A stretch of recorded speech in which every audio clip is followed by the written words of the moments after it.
নমস্কার, রাজা স্টোরের পক্ষ থেকে আমি অমিত কুমার মন্ডল। দেখবো আজকে ছোট ছোট মোমবাতি বানানো।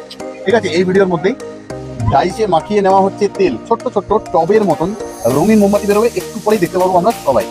উদ্দেশ্য আমাদের একটাই, ক্যান্ডেলের প্রচার, যাতে ঘরে বসে কিছু করতে পারো, তুমি ব্যবসা করতে পারো ছোট ছোট এইরকম হাতের ছোট্ট ছোট্ট হালকা হালকা মেশিন দিয়ে।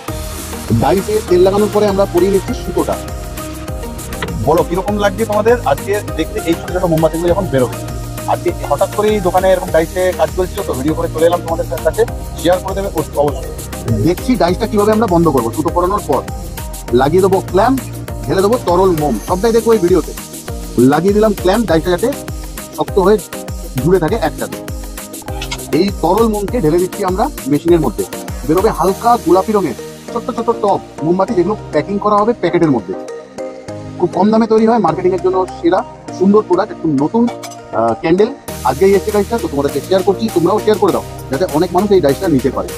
কেটে নিচ্ছি আমরা সুতোটা, আর নরম থাকতে থাকতে সবসময় কিন্তু আমরা সুতোটা কাটবো।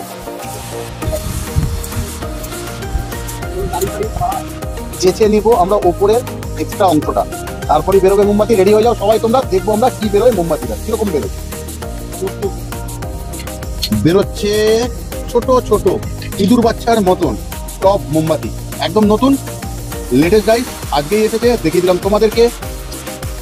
প্যাকেটের মধ্যে ভরে দিতে হবে 10টা করে, সুন্দর লাগবে মাল্টি কালারে। এটাকে বানানো হলে দেখে নেবো একবার সামনে থেকে কিরকম লাগবে দেখতে। যেহেতু আমরা ওয়েস্টেজ মোম দিয়ে বানাই, তো এরকম রং এসছে, ভালো রং ইউজ করলে খুবই ভালো হবে। তাহলে আজকের মতন অনুমতি নেবো তোমাদের কাছ থেকে বিদায় নেওয়ার জন্য। আবারও ফিরে আসবো দুই ভাই তোমাদের ভালোবাসা শুনিয়ে। আজ যাচ্ছি, টাটা, ভালো থেকো, সুস্থ থেকো সবাই।